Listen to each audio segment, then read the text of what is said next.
Assalamualaikum warahmatullahi wabarakatuh. Alhamdulillahirabbil alamin. Wassalatu wassalamu ala rasulillahil karim.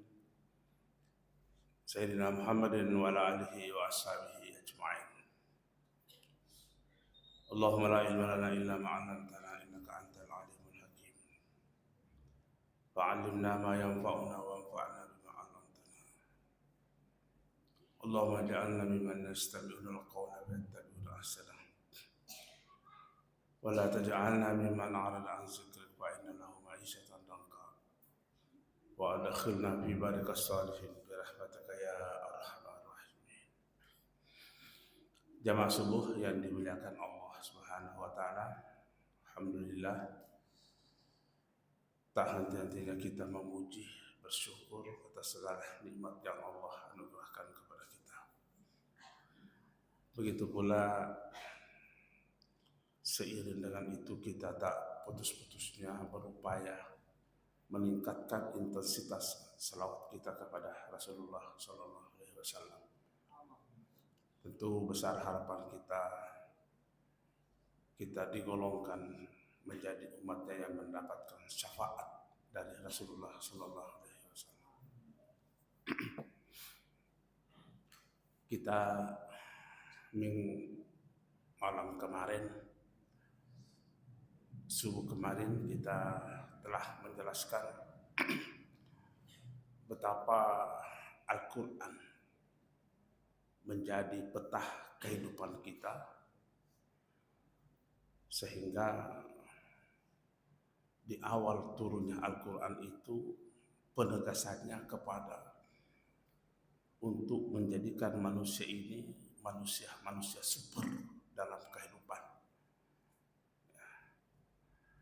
Tentu catatannya al-jama'u itu.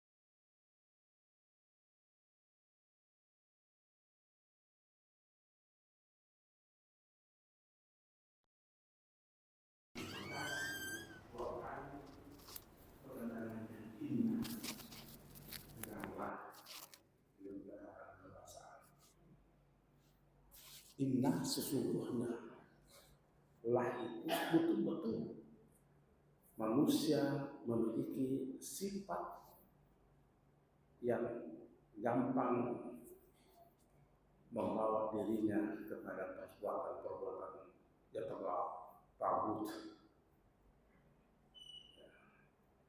Kapan? Karena manusia selalu melihat dirinya lebih dibanding yang lain. Ini penyakit yang disampaikan oleh Al-Quran. Makanya Allah sendiri itu mengingatkan manusia bahwa ini penawar daripada ancaman kehidupan yang kepada kita. Himpun seluruh potensi-potensi yang suruh kemarin kita telah sebutkan. Dan memang kalau kita buka-buka Al-Quran, banyak sifat-sifat atau karakter manusia ini yang tidak beres. Bahkan kita mau mengatakan ketika Al-Quran mensifati kejahatan manusia, itu tidak lebih baik dibanding setan. Di mana ayatnya itu? Qul a'udzu birabbin nas. Apa itu qul a'udzu birabbin nas? Katakan Muhammad, a'udzu. Apa itu a'udzu? Memohon perlindungan melepaskan sesuatu dari sesuatu,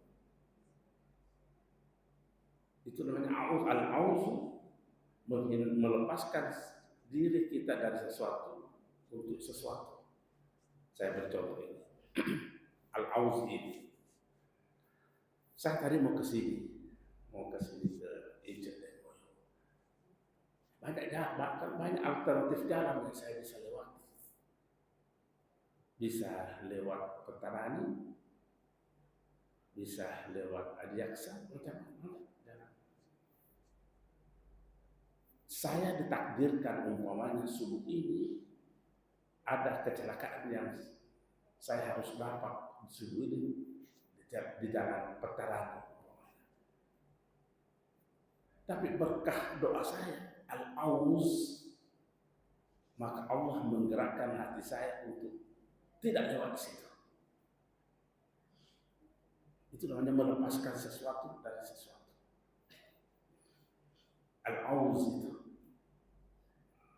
A'udzu, katakan a'udzu, aku mohon perlindungan.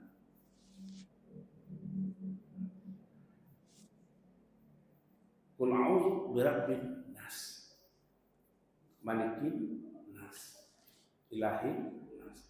Berapa atribut Tuhan kita sebut di sini? 3. Rabbin nas, pendidik manusia, pencipta manusia.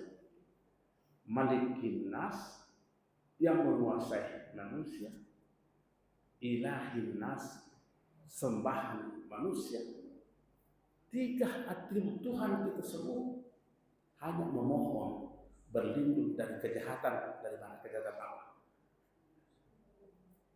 Minal jinnati wanas, dari jin dan manusia.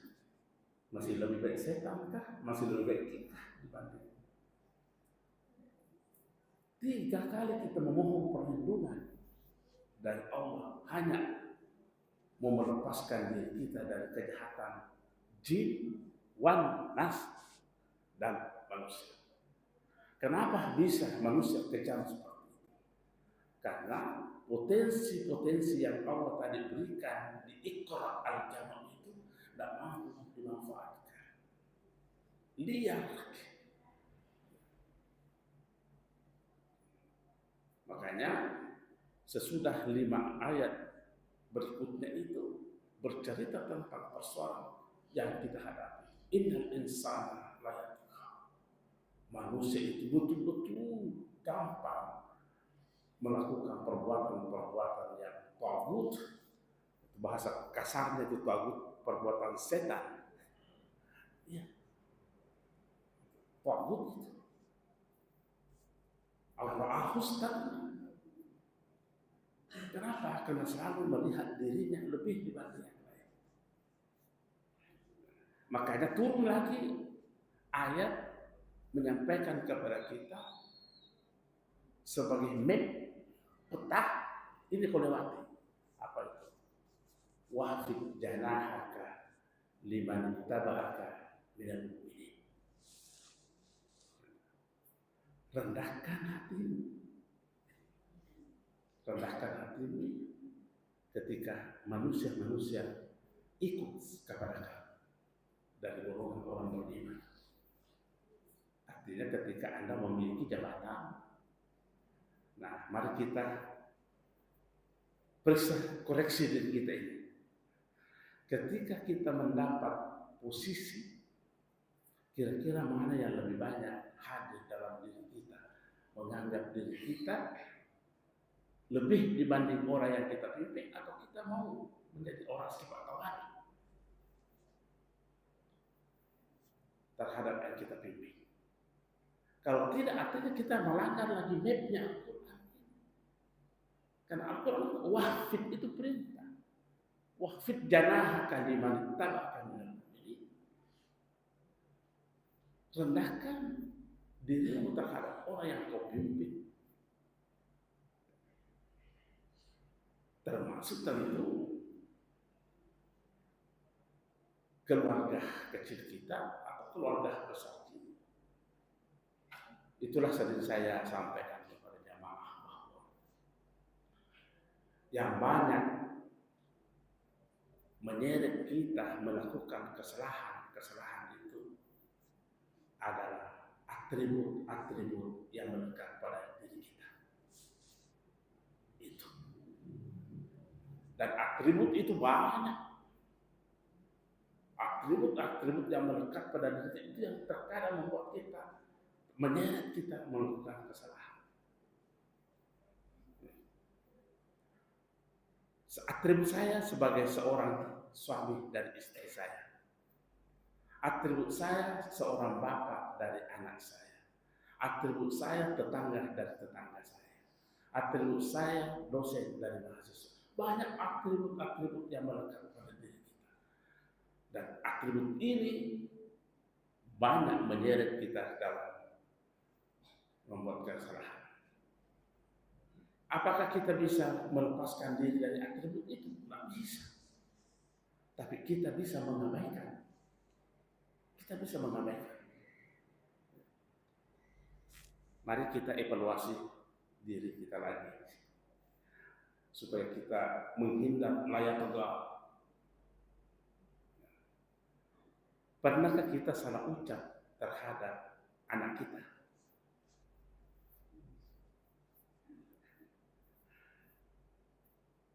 Jangan pakai jawab terbuka, simpan saja dalam hati kita bahwa pernah, kalau pernah, baru kita mengetahui bahwa oh inilah diri saya. Kalau pernah, periksa apa yang membuat kita salah ucap terhadap anak kita. Mungkin kita berkata, kan saya bapaknya, atributnya yang bekerja. Semua sudah mau macam. Dari mana kau? Tidak adakah bahasa yang lain selain daripada itu? Dari mana nak? Kenapa tadi itu yang keluar?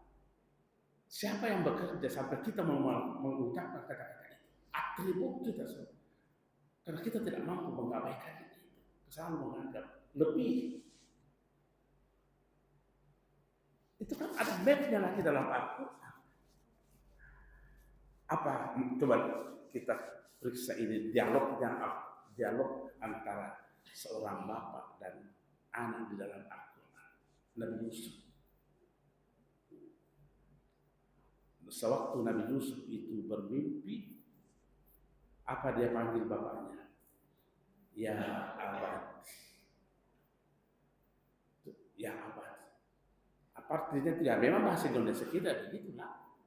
Ya wahai bapak. Padahal dalam bahasa Arab itu, dalam bahasa Al-Quran banyak kata bapak yang bisa dipakai. Walidun juga bapak. Walidun juga bapak. Tapi tidak dipakai itu. Kenapa? Tidak bersenyawa dengan fitrah kesucian manusia. Abun juga bapak. Ya abi tidak dipakai. Kenapa? Tidak bersenyawa dengan fitrah kesucian kita. Yang dipakai adalah ya abad. Nah ini bahasa ini yang hilang sekarang. Saya masih ingat dulu waktu saya masih anak-anak, masih subur kata-kata muda ini hadir. Tapi ini bahasa Bugis. Bahasa Bugis. Apa bahasa abati itu? Bahasa Bugis abati itu panaik, jajanik. Padahal ini kan banyak kata-kata ambok. Tapi itu tanya budaya kita mana yang lebih bagus. Ini si bawa nak ponaika, mencajanika. Dia nak ada ambok. Nah, mari kita selalu lihat diri kita. Sesering apa kita memanggil anak kita dengan sebutan anak, dari mana nak? Sudah kasih masuk mobil, nah, umpamanya. Sesering apa kita menyebut kata anak dalam terhadap anak kita? Ini map dalam Al-Quran. Dan Nabi Yakub menyapa anaknya itu bukan menyapa enggak. Tapi apa dia bilang? Ya bunayya. Jawabannya ya abati, ya bunayya. Memang bahasa Indonesia kita anak, tapi lebih malumrah kalau kita bahasa Bugis, Pak. Mohon maaf, karena saya itu orang Bugis jadi tahu. Apa bahasa Bugisnya ya bunayya? Wijakku. Wijakku. Tapi sudah tidak ada nih bahasa begini. Yang ada sekarang bro. Dari mana bro? Dari anak.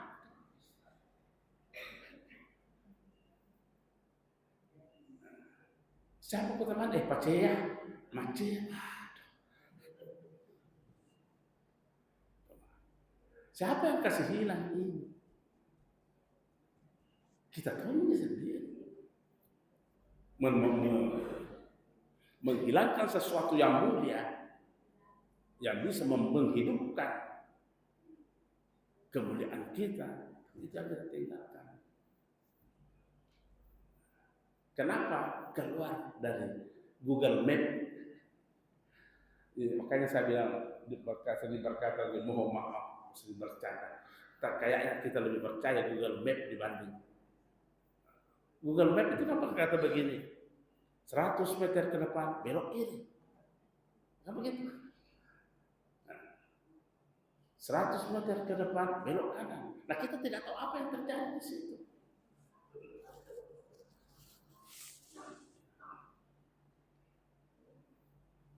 Dan tidak salah, tapi hati-hati karena banyak pernah dibohongi. Saya pernah dibohongi, Beb.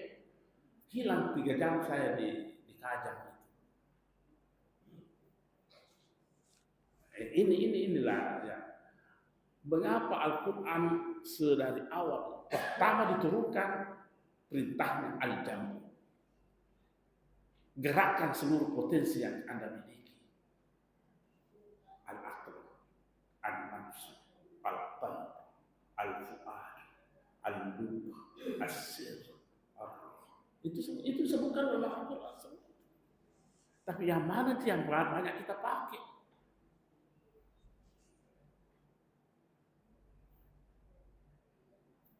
Kita bahas kemarin itu. Di dalam Al-Quran memang kita banyak diperintah banyak menggunakan akal. Tapi ingat, ada garis bawahnya di situ. Bismillah. Karena kalau kita lebih cenderung memanfaatkan akal untuk bekerja tanpa ada kendali agama, menjadi manusia liberal kita. Tetapi kapan juga semangat agama lebih tinggi, tapi tidak ditopang oleh al-aql, potensi akal, manusia ini akan menjadi manusia ekstrem. Saya beri contoh, ada contohnya selalu. Masih ingat kayak dulu waktu Covid, masjid ditutup, pasar dibuka. Kalau semangat agama berkata, salah ini kebijakan. Salah ini kebijakan. Masa masjid ditutup, baru pasar dibuka? Itu kalau semangat agama yang tinggi tapi tidak dibarengi dengan akal. Mari kita periksa dengan pendekatan usul fikih. Karena usul fikih itu produk hukum, usul fikih itu kerja istidlal akal manusia. Makanya ada kaidahnya berkata begini, tarkul mafasid aula min jalbil masalih. Itu kaidah usul itu, dan itu kerja akal itu. Meninggalkan hal-hal yang mendatangkan kerusakan jauh lebih mulia dibanding mencari kebaikan. Mari kita periksa ini tadi, kejadian ini di COVID. Kalau pasar ditutup, apa yang terjadi? Ekonomi jauh maut. Kacau perekonomian. Kacau perekonomian, apa dampaknya terhadap masyarakat? Kacau kehidupan kita. Oh, kalau begitu, mana yang lebih tinggi mudaratnya? Kalau karena kondisi dan situasi tertentu, masjid ditutup, apa yang terjadi? Tidak bisa kita sholat berjamaah, ya sholat berjamaah mungkin di rumah. Nah, mari kita pergunakan teori kaidah ini. Mana yang lebih besar bahayanya? Itu karena kalau kita hanya menggunakan semangat agama yang tinggi, tapi tidak dibarengi dengan rasionalitas yang aman, kita akan menjadi manusia ekstrim. Kenapa ada orang suka mau bunuh diri? Karena semangat agamanya lebih tinggi, tapi tidak jalan akal. Makanya ekstrim, karena begitu. Begitu juga sebaliknya, kalau akal lebih dominan, semangat agama tidak ada, menjadi liberal. Ada teman saya, seorang guru besar, saking liberalnya dia,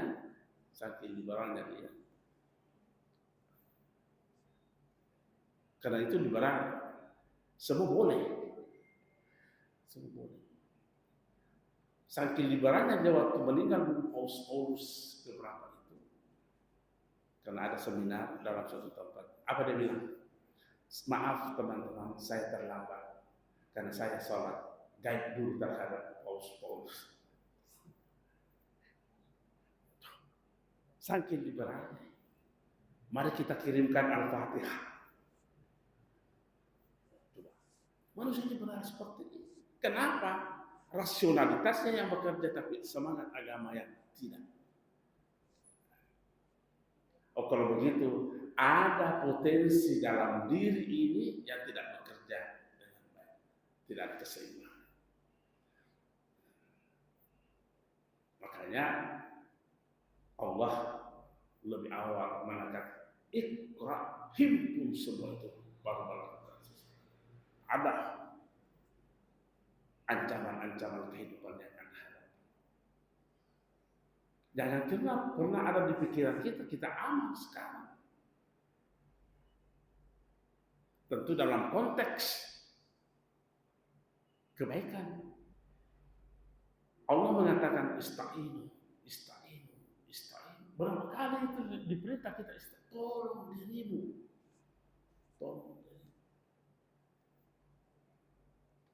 Begitulah rasa kasih sayang Allah terhadap kita. Memberikan sebuah resep, ini yang kau pakai. Tidak mungkin kekuatan Allah terkalahkan oleh kekuatan Allah. Cuma kita, apakah kita konsisten memanfaatkan itu atau tidak?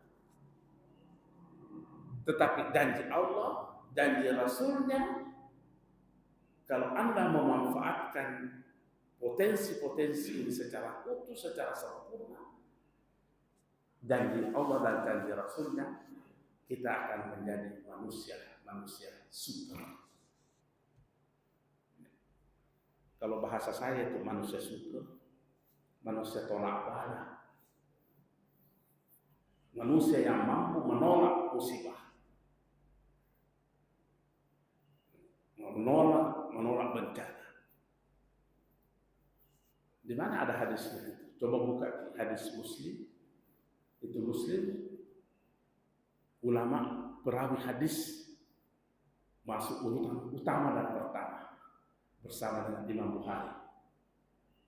Apa kata Rasulullah di dalam hadis itu? Wala taqumus sa'atu hatta la yuqal 'alal ardi Allah. Tidak jadi kiamat dunia terkecuali kalau sudah tidak ada lagi manusia di atas bumi ini, yang mengenal Allah, berzikir kepada Allah. Bayangkan Pak, kiamat bisa ditolak oleh manusia-manusia seperti itu. Itu kata Rasulullah. Buka mungkin Sahih Muslim 148, nomor hadisnya 148. Kalau ada yang mau perjelas silahkan datang ke rumah saya perlihatkan. Kalau saya tidak mampu perlihatkan di hadisnya, saya kasih di Bobby pulang. Supaya kita ini betul-betul serius. Ada program dalam kehidupan kita. Tapi sekarang lagi ya macam-macam muncul. Baca lihat di TikTok apa namanya, di Instagram. Ada lagi pendakwah mengatakan, mengucapkan Allah itu bukan zikir. Tidak ada katanya guna-gunanya itu. Bukan begitu. Ada. Yang ceramah itu saya tidak tahu namanya, tapi agak gemuk-gemuk orangnya. Ada agak belok.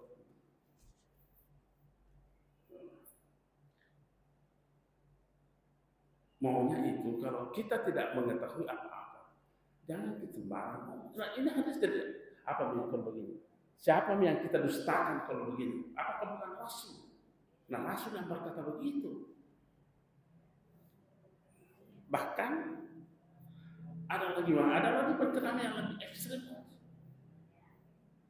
Seandainya katanya orang ini hidup di zaman Umar, dikandak kepalanya penuh malu. Ini kan bahasa-bahasa provokator yang muncul. Bukan begitu YouTube-nya Khalid Basalamah. Dia berkata begitu. Kalau seandainya berpikir Allah hidup di zaman Umar, jadi kandak kepalanya penuh malu. Beraninya ngomong seperti itu. Seharusnya kita bilang, ini kata-kata saya sampaikan bahwa saya tunggu di Makassar kalau seandainya mau berdebat di sini, bicara dengan baik-baik.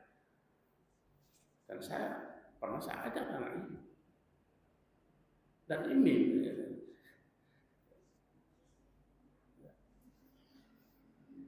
kasihan orang begini. Rasulullah setengah mati menyampaikan untuk kita ada. Saya tidak tahu persis apakah yang ada di otak.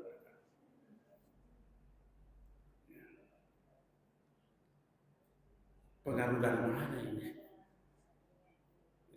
Terlalu gampang menyalah-nyalahkan. Sementara ilmu yang ada pada diri kita itu masih sangat kurang. Saya pernah ditanya di Hertas ini, saya banyak pengalaman. Ada orang bertanya begini, Ustaz, adakah dalilnya orang berdoa bersama sesudah sholat fardu? Itu pertanyaannya. Jadi saya katakan salah pertanyaan Pak. Salah pertanyaan. Karena di dalam kaidah usul fikih itu ada namanya al-istishab. Cara mengambil hukum itu ada namanya al-istishab. Apa itu al-istishab? Mengembalikan sesuatu kepada hukum aslinya. Itu namanya al-istishab. Nah, mari kita gunakan kaidah ini menjawab pertanyaan itu. Makanya saya katakan salah pertanyaan kan. Hukum dasar berdoa apa? Diperintahkan. Kan diperintahkan. Apa hukum dasarnya? Udah astagfirullah. Berarti itu hukum dasarnya itu. Oke. Jadi jangan salah kalau mencari ada dalilnya. Yang perlu dicari ada larangannya. Itu namanya istishab. Ada larangan itu. Larangan gugur hukumnya kalau datang perintah. Perintah gugur hukumnya kalau datang larangan. Dalam hadis begini, dulu saya larang, Nabi berkata begitu, dulu saya larang kamu bersyarahi. Sekarang syarahi. Masih berlaku ke hukum larangan ini? Tidak berlaku lagi, karena ada perintah yang menggugurkan itu. Nah sekarang tarik makin dalil. Adakah dalil yang melarang kita berdoa? Jadi pertanyaannya salah. Sudah salah pertanyaan Anda. Maunya pertanyaan Anda, adakah larangannya? Tolong saya carikan. Itu namanya kaidah istishab. Dan itu salah satu sumber hukum dalam agama kita. Ada 10 sumber hukum. Al-Quran, ijma, qiyas, istishab, istihsan, syar'an kabrana, al-masah al-mursal, qasid syariah, al-qur'an. Banyak. Al-Quran saja belum mampu kita kuasai. Bagaimana beristidlal dengan Al-Quran? Bagaimana beristidlal dengan Sunnah, dengan qiyas, dengan ijma? Qiyas saja terbagi 9. Itu kan qiyas menganalogikan sesuatu yang tidak ada sumber hukumnya menjadi ada sumber hukum karena disamakan dengan yang ada sumber hukumnya. Contoh, kita di sini kalau kasih keluar zakat pakai apa? Uang, beras. Ya. Adakah dalilnya itu beras dengan uang? Tidak ada kan?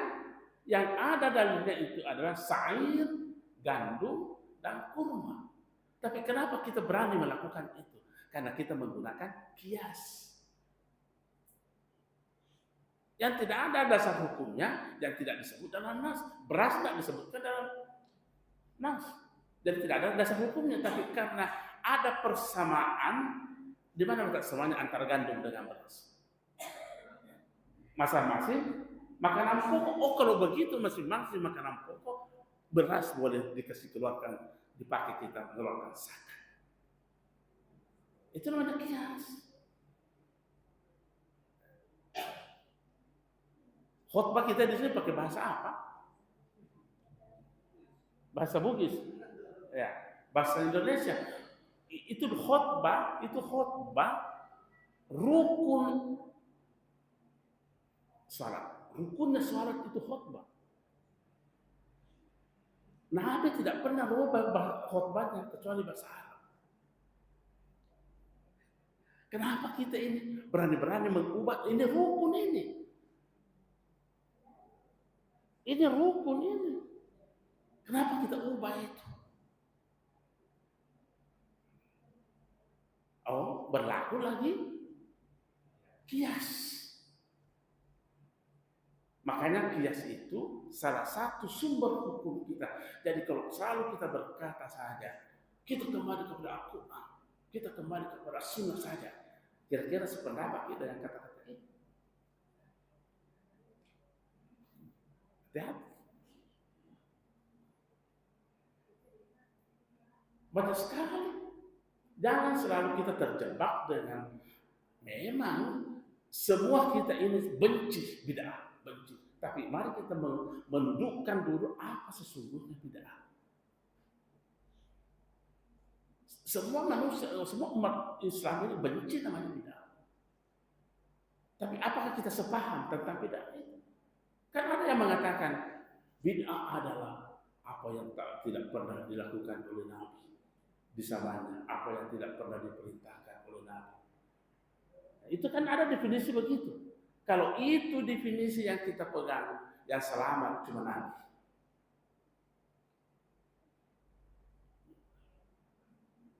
Abu Bakar, apa bedanya Abu Bakar? Itu mengumpulkan mushaf. Tidak ada mushaf di zaman Al-Quran, di zaman Nabi. Tidak ada. Al-Quran berserakan di tulang-tulang. Siapa yang bikin mushaf itu? Abu Bakar dan umat. Jadi kalau itu definisi yang kita pakai, celaka ini karena tidak ada. Itu Al-Quran sekarang ada nggak titiknya?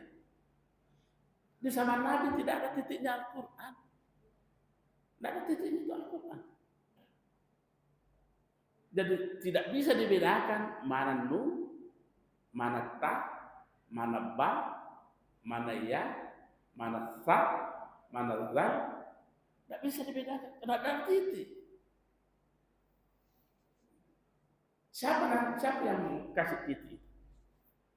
Namanya Abu Aswad Ad-Duali. Kapan itu? Tahun 89 Hijriah. Baru ada titiknya itu Al-Quran.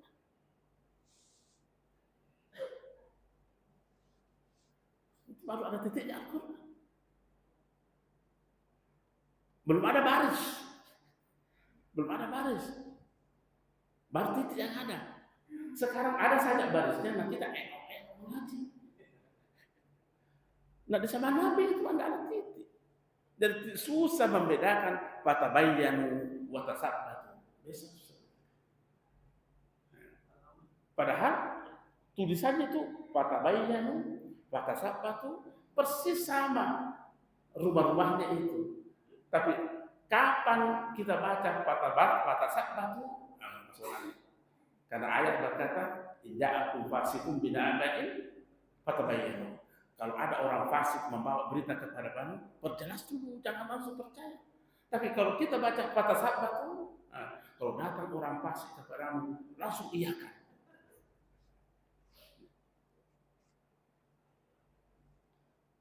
Baris itu nanti tahun 197 Hijriah baru ada barisnya.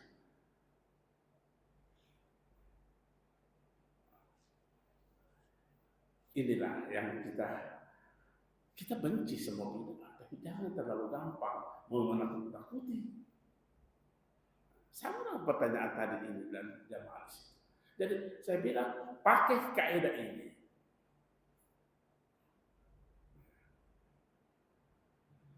Al-urf itu ada kebiasaan sekelompok masyarakat itu. Itu memiliki dasar hukum. Apa kaidahnya? Al-ada muhakkamah. Itu kayak usul fikih semua bekerja begini. Al-ada muhakkamah. Apa artinya al-ada muhakkamah? Hukum adat di satu tempat itu memiliki kekuatan hukum.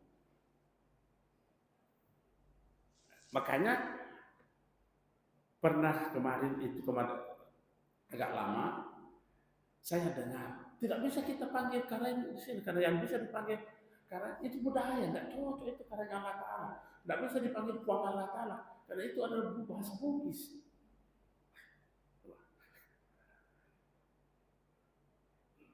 Dari apa mau dipakai sebaliknya? Nah kita ini orang budaya kita, kalau kita mau pakai uang, jadi pakai uang Allah Ta'ala. Kalau pakai sakit kerai, karena salah beda katanya. Wah, ini karena kita mau menghidupkan budayanya orang di atas budaya kita.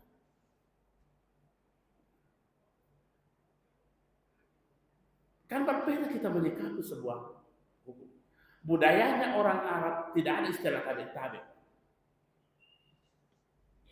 Kalau kita lewat di depannya orang, kita lewat di depannya orang yang kita anggap kita lewat orang depan orang, apa budaya kita? Tabi.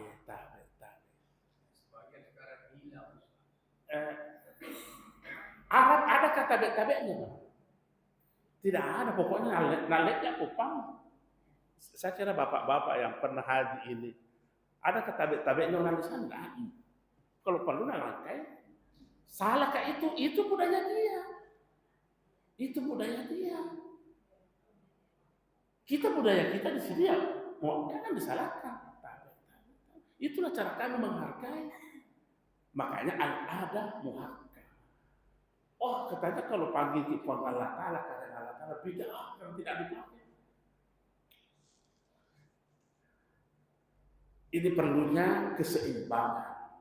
Saya menyarankan sampai ini perlunya ada keseimbangan. Seluruh potensi yang ada pada diri kita aktifkan bekerja supaya kita tidak sesat dan tidak menyesatkan orang. Sekian dan terima kasih. Assalamualaikum warahmatullahi wabarakatuh.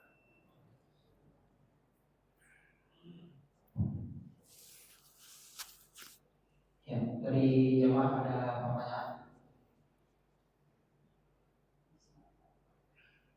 Ya, kalau tidak kita cukupkan pada kesempatan ini. Semoga kita masih istiqomah dan bisa Allah Subhanahu wa taala untuk kembali melanjutkan taklim pengajian subuh kita di sisa-sisa Ramadan yang belum kita lalui. Insyaallah untuk besok di subuh yang ke-26 dan 27 insyaallah kembali akan diisi oleh Ustaz Profesor Dr. Haji Muhammad Bakri SIMA. Semoga kita bisa hadir pada kesempatan ini. Sekian, Assalamualaikum warahmatullahi wabarakatuh.